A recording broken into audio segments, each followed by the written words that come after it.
आज हम लोग पढ़ने वाले हैं क्लास 12 हिंदी। हिंदी में आज आपको दो टॉपिक पता चलेंगे। सबसे पहली बात कि जीवन परिचय कैसे लिखा जाता है जिससे आपके बोर्ड एग्जाम में 10 नंबर आपको बिल्कुल मिल जाएंगे। तो उस तरीके से हम जीवन परिचय लिखना भी सीखेंगे। और दूसरा, आज के इस वीडियो में क्लास 12 हिंदी में जितने इंपॉर्टेंट साहित्यिक जीवन परिचय हैं, चाहे वो लेखक का हो चाहे वो कवि का हो, वो सभी इसी वीडियो में हम आपको कराएंगे। तो आपसे एक रिक्वेस्ट है, कॉपी पेन लेकर बैठे और जितना भी हम जीवन परिचय आज के इस वीडियो में हम कराएंगे उन सभी को बिल्कुल आप अभी नोट डाउन कर लें और उसको तैयार कर लेना है बोर्ड एग्जाम से पहले। तो चलिए जी, इतने बस समझ के बोर्ड एग्जाम 2025 की हम बात कर रहे हैं जीवन परिचय। देखिए, जीवन परिचय नहीं, साहित्यिक जीवन परिचय आता है क्लास 12 में, तो उस पर ही हम डिस्कस करेंगे कि लिखने का सही तरीका क्या है। 10 नंबर में पूछा जाता है वो तो आपको पता ही है, ठीक है ना। ऐसे लिखेंगे तो पूरे नंबर मिलेंगे जिस तरीके से हम आपको बताएंगे। तो चलिए नेक्स्ट, अब आते हैं हम अपने जीवन परिचय पर। देखिए यहां पे अगर हम आए कि सबसे पहली बात, इतना तो बेसिक बात है कि आपको पता होगा कि जीवन परिचय कौन कौन है जो आपके बोर्ड एग्जाम के लिए इंपॉर्टेंट है। तो एक तो आपको लेखक पर जीवन परिचय पूछा जाता है जो कितने नंबर में, 5 मार्क्स में पूछा जाता है, ठीक है ना, 5 मार्क्स में। और एक पूछा जाता है कवि पर जीवन परिचय जो आपको 5 मार्क्स में पूछा जाता है। तो ये हमने इस बार बोर्ड एग्जाम 2025 के लिए 4 लेखक का जीवन परिचय कहा है जिसको आपको तैयार कर लेना है। बिल्कुल रिस्क नहीं लेना है तो ये 4 तैयार कर लीजिए। अब बिल्कुल रिस्क नहीं लेना है तो कवि में आपको ये 4 तैयार कर लेना है। रिस्क अगर थोड़ा सा अगर लेना चाहते हैं, मतलब नहीं कहते हैं 10% 5%, तो आप केवल 3 याद कर लीजिए, फर्स्ट सेकेंड थर्ड, ठीक है ना। इसमें भी 3 याद कर लीजिए, फर्स्ट सेकेंड और थर्ड, ठीक है ना। तो इस तरीके से आपको तैयार करना है। चलिए हम इन सभी को आज के इस वीडियो में हम कराएंगे और दिखाएंगे भी कि कैसे आपको जीवन परिचय या साहित्यिक जीवन परिचय लिखते हैं हम, जिससे हमें 10 नंबर जो है ना वो कंफर्म, हमें 10 मार्क्स जो है वो हमें कंफर्म पे मिलेंगे। तो चलिए जी आगे बढ़ते हैं और समझते हैं। एक और हम काम कर लेते हैं, यहाँ पे कलर में थोड़ा सा चूजेस कर ले रहा हूं, ठीक है। नेक्स्ट, ठीक है, थोड़ा सा बैक आते हैं हम लोग। चलिए तो देखिए, सबसे पहले हम जानने वाले हैं मैथिल शरण गुप्त जी का जीवन परिचय। अच्छा, मैं जस्ट अ सेकेंड, 1 मिनट आप स्क्रीनशॉट ले सकते हैं, मैं देख लूं दोनों बगल अच्छे से दिखाई दे रहा है ना, फिर हम आगे बढ़ेंगे, ठीक है ना। दोनों साइड अच्छे से दिखाई दे रहा है। चलिए जी, चलिए तो अब एक एक करके पढ़ें। सबसे पहली बात देखिए, साहित्यिक जीवन परिचय पूछा जाता है, ठीक है ना। तो सबसे पहले हम ये जानेंगे कि सबसे पहले हम लिखेंगे जीवन परिचय, हेडिंग डालेंगे, इसमें कुछ बातें मोस्टली हम लिखते हैं, उसके बाद हम आएंगे, ठीक है ना। अच्छा, एक और बात मैं बता दूं, मैथिल शरण गुप्त जी है ना, तो ये किसका है, ये एक कवि है, ठीक है ना। इस बात को आप याद रखेंगे, ये क्या है, एक कवि है। तो पहले हम कवि, जो इंपॉर्टेंट कवि का जीवन परिचय है उसको देख लेते हैं। पहला मैथिल शरण गुप्त जी, तो इसमें हम सबसे पहले जीवन परिचय हेडिंग डालेंगे। फिर से हमने लिखा है कि राष्ट्र कवि मैथिल शरण गुप्त का जन्म झांसी जिले के चीरा गांव नामक स्थान पर 1886 ईस्वी में हुआ था, ठीक है ना। इनके पिता सेठ रामचंद्र गुप्त को हिंदी साहित्य के विशेष प्रेम था। महात्मा गांधी ने इन्हें राष्ट्र कवि की उपाधि दी, ठीक है। भारत सरकार ने इन्हें पद्म भूषण से सम्मानित किया और 12 दिसंबर 1984 ईस्वी को इनका निधन हो गया। किनका, तो जो मैथिल शरण गुप्त जी हैं उनका निधन हो गया। देखिए सिंपल सा इतना ही केवल आपको क्या लिखना है, जो जीवन परिचय में एक्सप्लेन कर देना है, बेसिक बातें, जैसे उनका जन्म कब हुआ, वो कहाँ पर उनका जन्म हुआ था, ठीक है ना, गांव का नाम उत्तर प्रदेश में, या ऐसे आप लिख देंगे। उसके बाद माता पिता का नाम लिख दें, उनकी पढ़ाई कहाँ पे हुई है, इतना लिख देते हैं ना, काफी रहेगा। उनको क्या हमारे देश में सम्मान मिला है, बस उतना लिख देंगे, ठीक रहेगा, ठीक है ना। तो जैसे हमने सिंपल लैंग्वेज में यहाँ पे लिखा है, वैसे ही आप भी जीवन परिचय में इस तरीके से सिंपल लैंग्वेज में लिख दीजिएगा। उसके बाद फिर से हेडिंग डालिएगा साहित्यिक परिचय। अब साहित्य में इनका क्या योगदान है उसको हम डिस्कस करेंगे। तो देखिए यहाँ पे हमने लिखा है कि गुप्त जी खड़ी बोली के स्वरूप विकास में अपना महत्वपूर्ण योगदान दिए, ठीक है ना। गुप्त जी, गुप्त मतलब क्या, मैथिल शरण गुप्त, गुप्त जी का प्रारंभिक रचना भारत भारतीय आदि में इति वृत्ति कथन के अधिकता दिखाई देती है, ठीक है ना। तो देखिए हमने 2 ही लाइन में आपको साहित्यिक परिचय लिख दिया है। आप अगर चाहे चाहे तो थोड़ा सा और इसको बढ़ाकर 1-2 लाइन और लिख सकते हैं, बट मैं आपको सजेस्ट करूंगा ज्यादा ना जीवन परिचय में नहीं लिखा जाता है। स्टूडेंट क्या करते हैं, अब वो अभी मैंने एक बार पहले कमेंट किया था, तो एक स्टूडेंट थे जिन्होंने कमेंट किया था कि सर क्या हम इतना जीवन परिचय लिख देंगे तो हमें फुल नंबर मिल जाएंगे। तो बिल्कुल भैया 100% आपको फुल नंबर मिलेंगे, क्योंकि कितना शब्दों में लिखना होता है जीवन परिचय, 80 शब्दों में आपको अधिकतम मतलब 80 शब्दों में लिखना होता है, ठीक है ना। तो 80 नहीं तो 120 हो जाए, 110 हो जाए, कोई तो 2-2, 3-3 पेज लिखते हैं एक जीवन परिचय, ऐसे नहीं लिखना है, ठीक है ना। तो नॉर्मल ये जो आपका है ना, ये 100 वर्ड में आपका ये है, ठीक है, आपको टेंशन नहीं लेना है। आप चाहे तो एक एक करके काउंट भी कर सकते हैं। ये टाइपिंग हुआ है ना तो बहुत ही पास है, 2 लाइन में जो हुआ है ना आप लिखेंगे ना तो भैया 5 लाइन में आपका यही हो जाएगा, आप लिख कर भी देख सकते हैं। उसके बाद आप साहित्य में इनका स्थान क्या है वो लिखिएगा। साहित्य में इनका क्या स्थान है, मैथिल शरण गुप्त जी का राष्ट्रीयता की भावना से हिंदी साहित्य में इनका अपना विशेष स्थान है।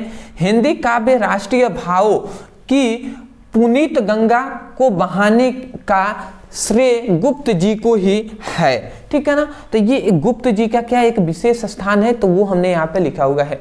देखिए जितना सिंपल मिला ना मुझे उतना ही सिंपल मैं प्रयास कर रहा हूँ यहाँ पे बताने का। अदरवाइज जो विद्या उठा ले या बुक उठाकर देख ले तो भैया बहुत ही हार्ड तरीके से और बहुत ही लंबा चौड़ा में आपको दिया गया है साहित्यिक परिचय। वैसे नहीं लिखना है, नॉर्मल ऐसे लिखिए। फिर से अब देखिए इतना, देखिए ये तो जीवन परिचय हो गया, साहित्यिक परिचय मैंने यहाँ से लेकर यहाँ तक इनका हो गया। अब उसके बाद कृतियां या रचनाएं क्या होती हैं ये हम जानेंगे। तो देखिए गुप्त जी की, तो गुप्त जी के लगभग 40 मौलिक काव्य ग्रंथ हैं, जैसे जिसमें क्या क्या है, भारत भारतीय है, किसान है, शकुंतला है, फिर से पंचवर्तीय है, तिप्तांग है, सांकेत है, यशोधरा है, काबा और करबला है, आदि रचनाएं उनकी क्या है उल्लेखित हैं। तो ये सब आप लिख देंगे, ठीक है ना। क्या लिखेंगे इस तरीके से या लिख दें या ऐसे भी लिख सकते हैं कि गुप्त जी के लगभग 40 मौलिक काव्य ग्रंथ हैं या गुप्त जी के निम्न रचनाएं हैं, ऐसे भी लिखकर। और फिर से भारत भारतीय, नीचे फिर से किसान, फिर से शकुंतला, पंचवर्तीय, ठीक है, तिप्तगंगा, संकेत, यशोधरा, काबा और करबला, इस तरीके से लाइन वाइज लाइन भी आप लिख सकते हैं, जिससे आपकी थोड़ी सी जो साहित्यिक परिचय है ना ये थोड़ा सा लंबा भी आपको थोड़ा सा बड़ा भी दिखाई दे। बात समझ रहे मैं क्या समझाना चाह रहा हूं ना। तो ये अपने तरफ से ना दिमाग लगाया जाता है कि कैसे हम लिखें जिससे थोड़ा सा अट्रैक्टिव हमारा दिखाई दे, ठीक है ना। तो ये हुआ पहला हमारा साहित्यिक जीवन परिचय किनका, मैथिल शरण गुप्त जी का। टेंशन नहीं लेना है, यदि इतना भी लिख देते हैं ऐसे भी लिख देंगे ना फुल नंबर आपको मिलेंगे, ठीक है। या आप थोड़ा सा बनाकर लिखना चाहें तो 4 लाइन और इसी लाइन में आप 4 लाइन बढ़ा सकते हैं, लिख देंगे कि रचनाएं में क्या लिखेंगे, गुप्त जी के लगभग 40 मौलिक काव्य ग्रंथ हैं तथा गुप्त जी के निम्न रचनाएं हैं, ऐसे। या बस इतना ही लिखने के बाद आप सिंपल सा भारत भारतीय लिख देंगे, किसान लिख देंगे, शकुंतला लिख देंगे। इस तरीके से ये एक एक लाइन में आप लिखते हुए चल चलेंगे, ठीक है ना। तब भी आपका थोड़ा सा लाइन भी बढ़ जाएगा, नंबर भी मिल जाएंगे। आशा करता हूं आप समझ गए होंगे। पहले स्क्रीनशॉट लीजिए, फिर हम आगे बढ़ेंगे। लगभग 8 हम इस वीडियो में 7 से 8 जीवन परिचय जो है वो सब देखेंगे। स्क्रीनशॉट ले लीजिए, ठीक है जी। नेक्स्ट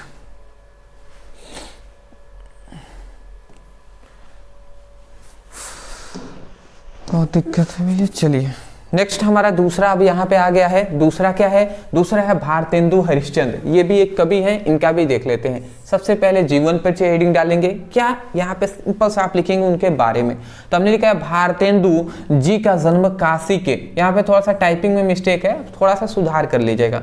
भारतेंदु जी का जन्म काशी के एक प्रसिद्ध वैश्य परिवार में सन 1850 ईस्वी में हुआ था, ठीक है ना। इनके पिता गोपाल चंद्र गिरिधर दास ब्रज भाषा के एक प्रसिद्ध कवि थे।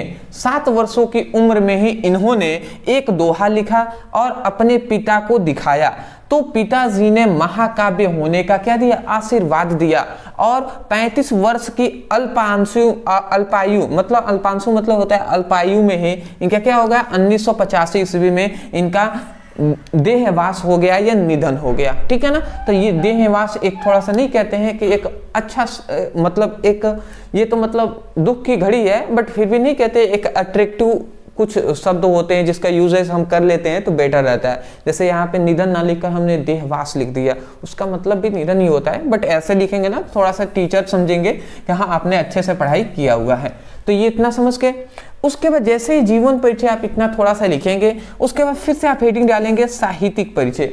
इसमें क्या लिखेंगे, भारतेंदु के बृहत साहित्यिक योगदान के कारण 1800 जो 1857 है, ठीक है ना, तो 1857 ईस्वी तक के काल को भारतेंदु युग के नाम से जाना जाता है। मतलब भारतेंदु हरिश्चंद्र है ना, उनकी ऐसी मतलब उनका जो साहित्य में ऐसा योगदान था जिसके कारण वो जब तक जिए ना, मतलब 1857 तक का जो समय है उसको भारतेंदु युग के ही नाम से जानने लगे। युग मतलब होता है काल, समय, तो भारतेंदु काल के समय के नाम से या भारतेंदु युग के नाम से ही जाना जाने लगा।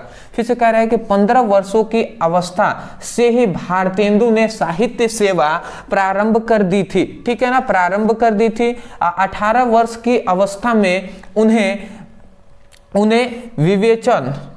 कवि वेचन, ठीक है ना, उन्हें कवि वचन सुधा, ठीक है ना, यहाँ पे थोड़ा सा टाइपिंग, कवि वचन सुधा है, कवि वचन सुधा नामक पत्रिका निकाली और यह आधुनिक हिंदी साहित्य के जनक के रूप में प्रतिष्ठित हुए, मतलब प्रसिद्ध हुए, ठीक है ना। तो ये आप समझ के 15 वर्षों की आयु में ही इन्होंने क्या दिया, भारतेंदु जो साहित्य सेवा में योगदान प्रारंभ कर दिए। 18 वर्ष की अवस्था में ही इन्होंने कवि वचन सुधा नामक एक पत्रिका है जिसको इन्होंने निकाला, प्रतिपादित किया, ठीक है ना। आधुनिक में हिंदी साहित्य के जनक के रूप में ये क्या हुए, प्रतिष्ठित हुए या प्रसिद्ध हुए। तो ये हमने जीवन परिचय, साहित्यिक परिचय इतना हमने लिख दिया। अब फिर से आता है उसके बाद ये 3 लाइन अगर नहीं लिखे, मतलब ये रचनाएं अगर नहीं लिखे तो भैया नंबर कटते हैं, अक्सर स्टूडेंट यही करते हैं। तो ये रोज रचनाएं हैं जो हमने 3-4 लाइन में लिखा हुआ है, इसको याद रखिए। कृतियां रचनाएं में मौलिक नाटक भी है, ठीक है ना, सत्य हरिश्चंद्र भी है, ठीक है ना, श्री चंद्रावली भी है। उसके बाद अनुदित नाटक रचनाएं कौन कौन से है, तो विद्या सुंदर है, धनंजय विजय है, भारत जननीय है। निबंध संग्रह क्या है, नाटक है, ठीक है, कालचक्र है, ठीक है, कश्मीरी कुसुमी है, ठीक है ना, कश्मीरी कुसुम, ठीक है ना, कश्मीरी कुसुम है। अगला आता है प्रेम मधुरी है, ठीक है, काव्य कृतियां हैं। अगला है प्रेम तरंग है और प्रेम प्रलाप है, ठीक है ना। तो ये सब आप याद रख लेंगे, एक बार मेहनत करना है, ठीक है ना। क्लास 12 के बाद अदरवाइज मतलब क्लास 12 में अगर आप अच्छे नंबर ला देते हैं तो फिर से आप अदरवाइज इसको मतलब हाँ इतना याद रहेगा तो बेटर है, ठीक है ना। अब किस लाइन में आप जाते हैं वहाँ पर उसका यूजेस होगा। अब किस लाइन में अगर आप साइंस के क्षेत्र में आगे बढ़ेंगे तो हिंदी तो थोड़ा सा कम हो जाएगा, अदरवाइज हिंदी के क्षेत्र में बढ़ते हैं तो अदर चीज़ें कम हो जाती है। हर आगे आगे जैसे जैसे बढ़ते जाएंगे ना तो वो बातें होती जाएंगी। चलिए स्क्रीनशॉट लेंगे, ले लीजिए, फिर आगे बढ़ते हैं, ले लीजिए ना, ठीक है। नेक्स्ट हमारा अब यहाँ पे तीसरा जो कवि का नाम है जो है जयशंकर प्रसाद। अब इनका भी हम जान लेते हैं। जयशंकर प्रसाद में पहले जीवन परिचय हमने यहाँ पे लिखा है कि प्रसाद जी का जन्म काशी के प्रसिद्ध सुगंधित साहू नामक वैश्य परिवार में सन 1889 ईस्वी में हुआ था। इनके पिता का नाम देवी प्रसाद था, ठीक है। प्रारंभिक में इनकी प्रारंभिक शिक्षा ठीक प्रकार से हुई, परंतु अल्पांशु में ही माता पिता के देहांत हो जाने के कारण उसमें बढ़ पद गई। मतलब क्या है, यहाँ पे थोड़ा सा टाइपिंग में मिस्टेक हो गया है। मतलब यहाँ पे कह रहे हैं कि माता पिता के देहांत हो जाने के कारण उसमें बाधा पड़ गई, ठीक है ना, बाधा पड़ गई, ऐसे यहाँ पे रहेगा, बाधा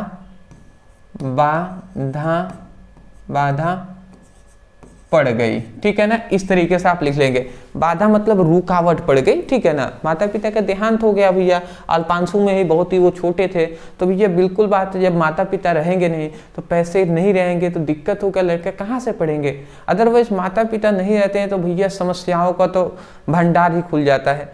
तो वो तो जिनके माता पिता नहीं है वही समझ सकते हैं इस बात को। अदरवाइज हम लोग बहुत ही, हम कह सकते हैं भाग्यशाली हैं जिनका सरों पे माता पिता का हाथ है अभी, तो खुशी की बात है। चलिए जिनके नहीं है ईश्वर उनको जरूर कुछ ना कुछ अदरवाइज बेटर करेंगे, ठीक है ना, ऐसी बात नहीं है। बट चलिए आगे बढ़ते हैं, कोई नहीं। तो ये बात आप समझ गए ना, माता पिता के देहांत होने के कारण उनकी पढ़ाई जो थी उसमें थोड़ी सी बाधा पड़ गई, ठीक है। और जो व्यवसाय था, जो बिजनेस था तथा उनके परिवार के समस्त उत्तरदायित्व प्रसाद जी पर आ गई। मतलब उनका जो बिजनेस था और परिवार की जो स्थिति थी घर का, वो सब कुछ जिम्मेदारी इन पर आ गई। फिर से लिखा गया परिवार के जिम्मेदारी होते हुए भी श्रेष्ठ साहित्य लिखकर प्रसाद जी, ठीक है ना, प्रसाद जी ने अनेक अनमोल रत्न हिंदी साहित्य के प्रदान किए। मतलब इतने परिवार की जिम्मेदारी होते हुए भी जो क्या है हमारे जो साहित्य जो जयशंकर प्रसाद जी हैं, उन्होंने साहित्य को लिखा, लिख का अनमोल रत्न हम कह सकते हैं कि हिंदी को हमें प्रदान किया है, साहित्य को प्रदान किया है।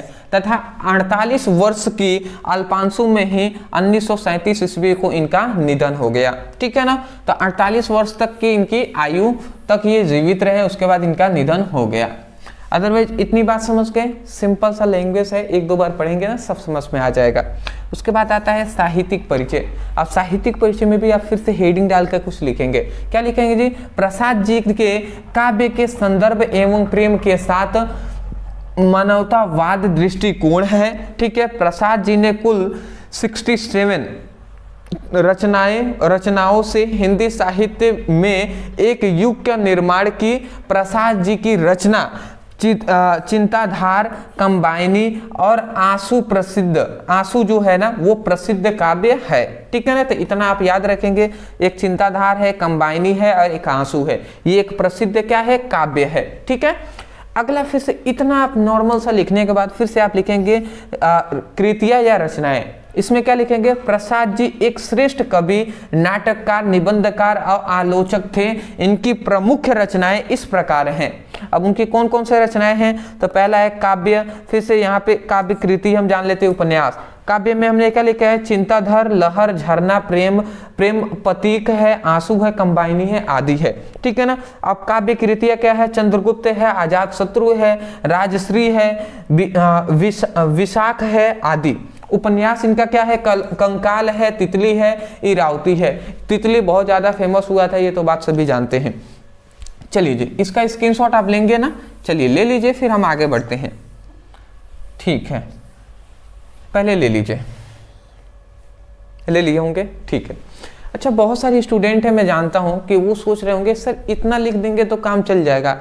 और ये क्यों बात आती है, मैं दोबारा से ये बात कर रहा हूँ, ये क्यों बात आती है? जैसे कि कोई मतलब बहुत सारे जो स्टूडेंट होते हैं, शायद उसमें से कुछ स्टूडेंट ऐसे होते हैं जो अदर चैनल से भी पढ़ते हैं या कोई अदर चैनल से भी, तो वहाँ पे देखते हैं कहीं कहीं पर बहुत ही छोटा बता दिया जाता है, कहीं कहीं पर बहुत थोड़ा सा बड़ा बताया जाता है, लेंदी। तो वो कंफ्यूज रहते हैं ना स्टूडेंट की, बताइए वहाँ पे तो बड़ा बताया गया था, यहाँ पे छोटा बताया जा रहा है, कौन सा सही रहेगा? तो देखिए बात यहाँ पे ये है ना, मैं आपको चाहूँ तो मुझे क्या दिक्कत है कि मैं इतना छोटा बनाने में भी, छोटा बताने में भी टाइम लगता है भैया, सब सोच कर कि आपको बताना पड़ता है। नहीं तो टाइपिंग जो है ना, टाइपिंग में टाइम लगेगा, बट फिर भी मैं आपको लंबा ही चौड़ा आपको बता दूं जी साहित्यिक परिचय, बट उससे क्या फायदे जब आपको मेहनत भी 2 गुना आपको करना पड़ेगा, और दूसरी बात नंबर भी उतना ही मिलेंगे। या तो आप ऐसे लिखें या तो आप वैसे लिखें, दोनों में तो नंबर वैसे ही मिलेंगे ना। तो ये कंफ्यूजन जो रहता है ना भैया, इस वीडियो में कोई भी स्टूडेंट को ऐसा कमेंट नहीं आना चाहिए ना, ठीक है। प्रयास यही कीजिएगा कि ऐसा कमेंट ना आए, ठीक है। मैं पढ़ूंगा, मैं दुख लगेगा कि बताइए इतना बार बताने के बाद भी फिर भी कमेंट किए हैं स्टूडेंट कि नंबर फुल मिल जाएंगे ना सर, ऐसा। तो प्रयास यही किया जाता है, अदरवाइज फिर भी मैं जानता हूं, अब ये बात मैंने कह दिया कि कमेंट नहीं कीजिएगा, तो बहुत सारे स्टूडेंट ऐसे भी हैं कि भैया कर देंगे, तो देख लीजिएगा, अदरवाइज कोई नहीं, ठीक है ना। मैं क्या कह सकता हूँ इस पर, मेरा काम है समझाना, करना या नहीं करना ये तो आपके ऊपर है। नेक्स्ट, रामधारी सिंह दिनकर, ये भी एक कवि है। देखिए हमने 4 कवि को हमने कहा था, तो 4 कवि में से ये चौथा कवि को आज के इसी वीडियो में जान रहे हैं। क्या है? जीवन परिचय। कह रहे हैं कि रामधारी सिंह दिनकर का जन्म बिहार के मुंगेर जिले में सिमरिया नामक ग्राम में सन 1908 ईस्वी को हुआ था। इन्होंने पटना विश्वविद्यालय से पीए उत्तीर्ण करके कुछ दिनों तक मुजफ्फरपुर कॉलेज में हिंदी विभाग के अध्यक्ष रहे। ठीक है, मुजफ्फरपुर के हिंदी जो मुजफ्फरपुर का कॉलेज है ना, उसमें हिंदी विभाग के क्या रहे, अध्यक्ष रहे। अगला कह रहा है ज्ञान पीड़ित पुरस्कार तथा पद्म भूषण पुरस्कार से अलंकृत मतलब सम्मानित होने के बाद इन्होंने राष्ट्र कवि का दर्जा प्राप्त हुआ। हिंदी साहित्य का यह सूर्य 24 अप्रैल सन, यहाँ पे 24 अप्रैल यहाँ पे रहेगा सन, 24 अप्रैल सन 1974 ईस्वी को सदा के लिए अस्त हो गए। तो ये एक थोड़ा सा नहीं होता है अट्रैक्टिव दिखने के लिए, अदरवाइज अस्त लिख दिए, निधन ना लिखकर हम ऐसे लिख देते हैं। तो ये आपके ऊपर है कि आप किस तरीके से थोड़ा सा बनाकर लिखते हैं, ठीक है ना। अदरवाइज ऐसे आप लिख देंगे बेटर रहेगा। मैं तो जितना हो सकता है सिंपल लैंग्वेज में इस्तेमाल करता हूँ और बताने का प्रयास करता हूँ, ऐसे आप लिख लीजिएगा। अगला मेरा यही सजेस्ट रहेगा। उसके बाद जीवन परिचय थोड़ा सा लिखने के बाद साहित्यिक परिचय हेडिंग डालेंगे, ठीक है ना। याद रखेंगे इसको, जो आप जो नीले पेन से लिखते हैं, ये हेडिंग जो होता है ब्लैक पेन से लिखते हैं। तो जब भी ब्लैक पेन का यूज़ करें थोड़ा सा गाढ़ा यहाँ पे पेन का यूज़ कर लीजिएगा, ठीक है ना। तो वैसे आप पेन का यूज कीजिएगा तो थोड़ा सा मोटा हो, जिससे ये हेडिंग आपको स्पष्ट से तुरंत ही दिखाई दे दे। या लिखने के बाद 2 बार ऐसे स्लाख देंगे ना तो उससे भी अट्रैक्टिव दिखाई देता है, ठीक है ना। चलिए अगला आता है अपने राष्ट्रीय भाव से लोगों की चेतना को नई ऊर्जा देने वाले राष्ट्रीय कवि दिनकर छायावादियोत्तर काल के सर्वश्रेष्ठ समझा जाता है। मतलब सिंपल सी बात है, छायावादी युग का जो हम कह सकते हैं एक महत्वपूर्ण जो कवि हैं उनको माना जाता है, एक श्रेष्ठ कवि माना जाता है। किनको? रामधारी सिंह दिनकर जी को, ठीक है ना। अगला कह रहे हैं हिंदी संदर्भ प्रेम, फिर से राष्ट्रीय प्रेम, लोक कल्याण आदि अनेक विषयों पर इनका काव्य की रचनाएं की हैं। मतलब इनकी काव्य में जो प्रमुख है ना, जैसे संदर्भ है, प्रेम है, राष्ट्र प्रेम है, आलोक कल्याण है, ये सभी इनकी क्या है, इनकी काव्य है, ठीक है ना। अगला कह रहा है कि दिनकर जी को क्रांतिकारी कवि के रूप में भी प्रतिष्ठा मिली, ठीक है ना, क्योंकि कुरुक्षेत्र नामक प्रसिद्ध रचना का सजाया था, ठीक है ना। मतलब कुरुक्षेत्र नामक एक प्रसिद्ध जो रचना है उसको भी इन्होंने बताया है, इसलिए इनको क्या, एक इनको हम कह सकते हैं क्रांतिकारी कवि के रूप में भी इनको प्रतिष्ठा मिला, सम्मान मिला। अगला फिर से हम लिखेंगे नीचे हमारी रचनाएं या कृतियां।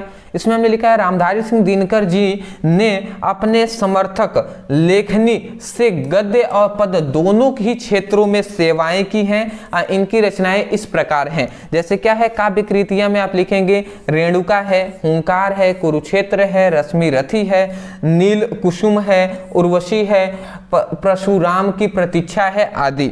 अगला आता है गद्य कृतियां, जैसे मिट्टी की ओर है, अर्धनारीश्वर है, संस्कृत के 4 अध्याय हैं, काव्य की भूमिका है, शुद्ध कविता की खोज है, फिर से दिनकर की डायरी है, ये आदि। तो ये सब इनकी काव्य कृतियां हैं। अदरवाइज चलिए मैं इसको स्क्रीनशॉट लेने के लायक आपको बना दे रहा हूं। चलिए इसको मैं इरेज कर दिया, अब स्क्रीनशॉट आप ले लीजिए, फिर हम आगे बढ़ेंगे। क्यों स्क्रीनशॉट लेने का मैं आपको अवसर दे रहा हूं? क्योंकि मैं जानता हूं आप लिखेंगे ना तो टाइम लगेगा। अदरवाइज पहले आप सभी का स्क्रीनशॉट ले लेंगे, उसके बाद हम आगे बढ़ेंगे। तो आपको एक अंत में एक बात बताऊंगा, उसके बाद आप इस सभी को नोट डाउन आप कर लीजिएगा, ठीक है ना। स्क्रीनशॉट ले लिए है ना इसका?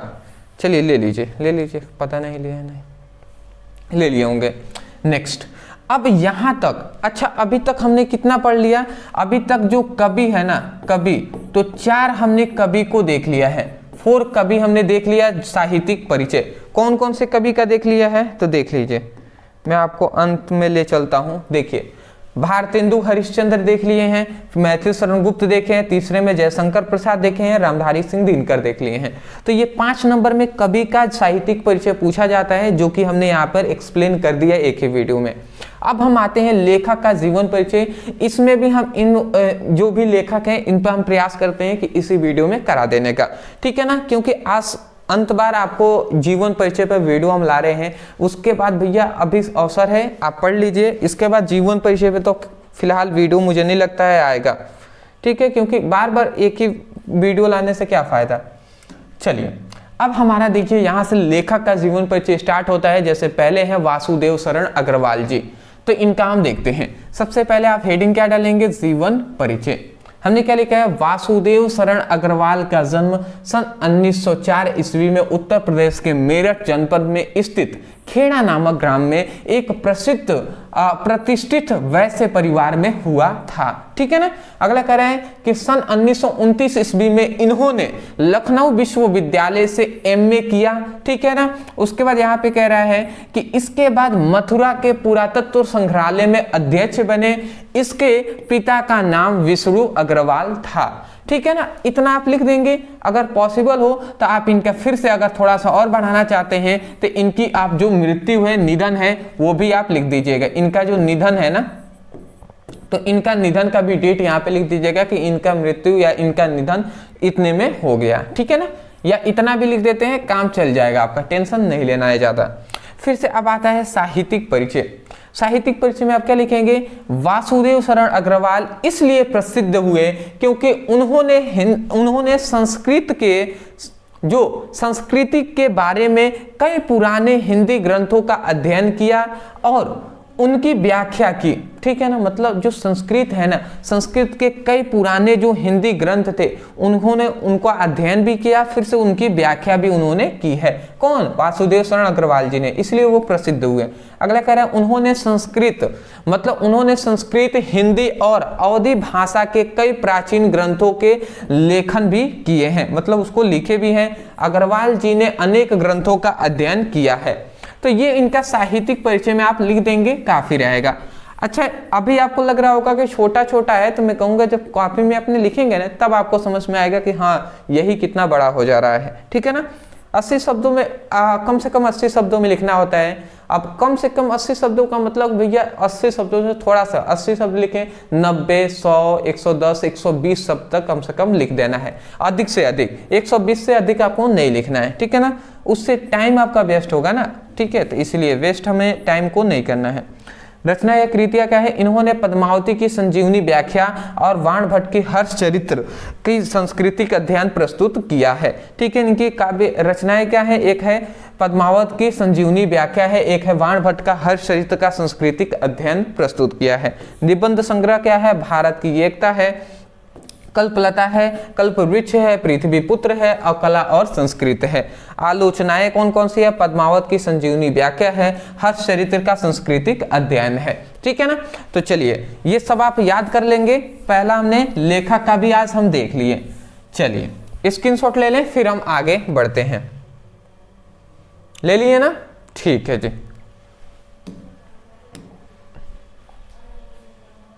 ठीक है।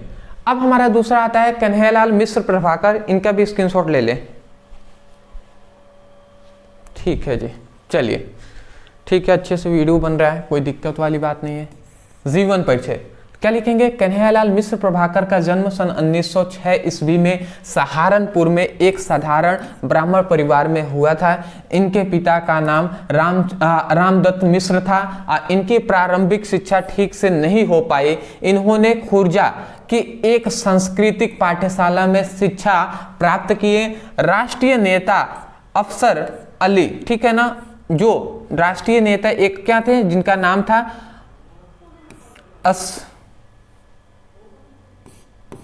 आसफ अली है। ठीक है ना। तो एक राष्ट्रीय नेता थे जिनका नाम था आसफ अली। तो आसफ अली जो है इनका भाषण उन्होंने सुना। ठीक है। उसके बाद किन्होंने सुना, जो कन्हैयालाल मिश्र प्रभाकर हैं, उन्होंने जब आसिफ अली का जो भाषण सुना तो उसके बाद उन्होंने क्या किया, तथा उससे प्रभावित होकर आंदोलन में कूद पड़े। कई बार जेल की यात्रा भी की। ठीक है ना, मतलब इनको जेल भी हुआ था। ठीक है। इसे लिखा गया है स्वतंत्रता के बाद पत्रकारिता में लग गए। ठीक है, ये जो प्रभाकर जी हैं। अगला लिखा गया है साहित्य की सेवा करते हुए सन 1995 ईस्वी को परलोक सिधार गए। ठीक है ना। तो ये थोड़ा सा हमने साहित्यिक परिचय इनका लिख दिया है, सॉरी जीवन परिचय हमने लिखा हुआ है। इसके बाद फिर से आप हेडिंग डालेंगे साहित्यिक परिचय। इसमें हमने लिखा है प्रभाकर जी रिपोर्टाज लेखन, निबंध लेखन और संस्मरण लेखन में सिद्धिहस्त थे। सिद्धिहस्त मतलब, ठीक है ना, सिद्धिहस्त मतलब इन्होंने इन सभी को अच्छे से मतलब लिखा हुआ था, ठीक है ना, सिद्ध हस्त से। अगला लिखा गया है प्रभाकर जी ने नए जीवन एवं विकास नामक 2 प्रसिद्ध जो समाचार पत्रों का क्या किया है, संपादना किया है। प्रभाकर जी ने कुल 9 ग्रंथ प्रकाशित किए हैं, ठीक है ना, मतलब इन्होंने 9 ग्रंथों को क्या किया है, प्रकाशित किया है, उसको हम जानते हैं, अभी बताएंगे। अदरवाइज देखिए यहाँ पे कुछ शब्द मिलेंगे आपको जो थोड़ा सा आपको हार्ड लग रहे होंगे, तो आप सोच रहे होंगे सर हार्ड इतना क्यों, कोई कोई शब्द आ जा रहा है तो इसको क्यों कुछ अलग आप बता दिए होते। देखिए बात ये है ना कि अगर सब में हार्ड कुछ वर्ड होते हैं जो हिंदी के कुछ हम कह सकते हैं इंपॉर्टेंट वर्ड हैं, यदि हम उसका यूज़ ना करें ना तो जो अट्रैक्टिव दिखना हो जाएगा, जो जीवन परिचय जो टीचर आपको पढ़ेंगे तो उनका जो अट्रैक्टिव देखना हो जाएगा वो कम हो जाएगा, ठीक है ना। इसलिए थोड़ा सा आपको कुछ हार्ड वर्ड हैं जिनको आपको याद ही करना पड़ेगा।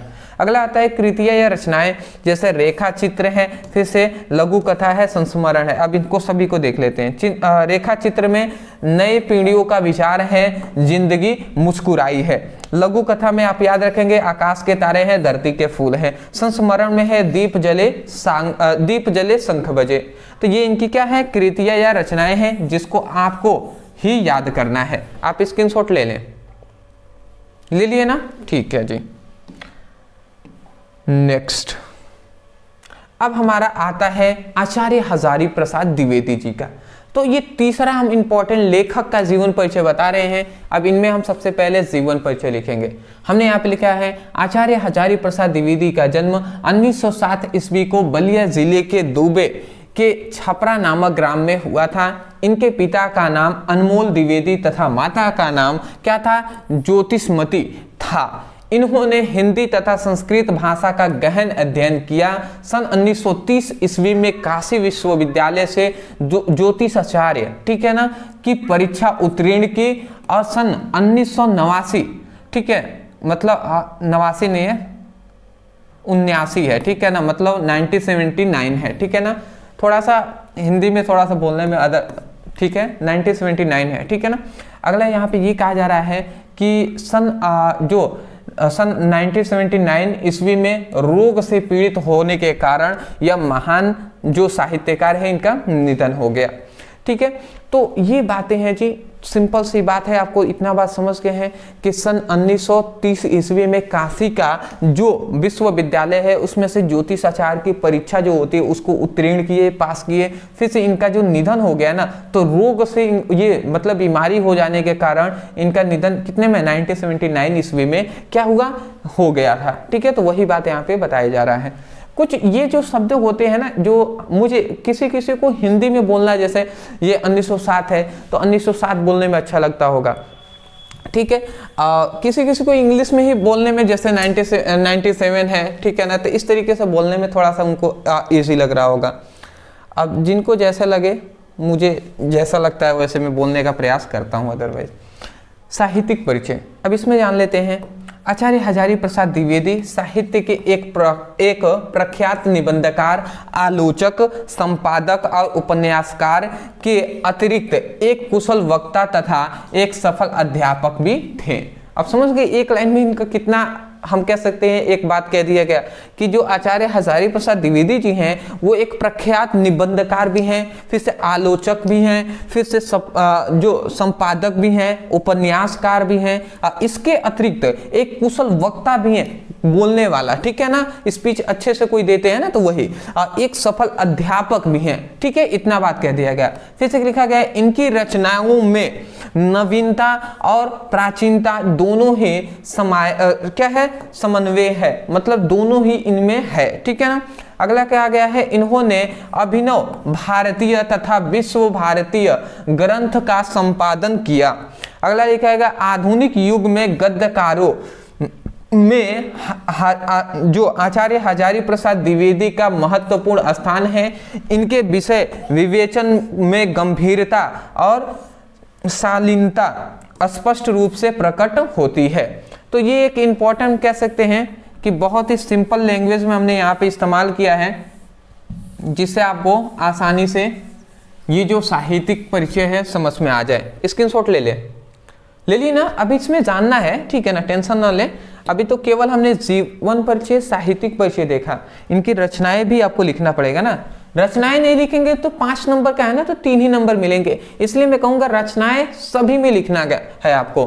देखिए यहाँ पे हमने लिखा है रचनाएं में प्रमुख कृतियां या रचनाएं क्या है, तो निम्नलिखित इनकी कृतियां हैं। पहला क्या है, निबंध संग्रह, दूसरा उपन्यास, फिर से आलोचक इतिहास। अब देखिए निबंध संग्रह में कौन कौन सा है, तो काशिक का फूल है, ठीक है ना, आशिक, देखिए यहाँ पे इतना ज्यादा मिस्टेक कर देते हैं, अशोक लिखना चाहिए था, तो क्या क्या अशोक का फूल, ठीक है, तो अशोक का फूल है, ठीक है ना।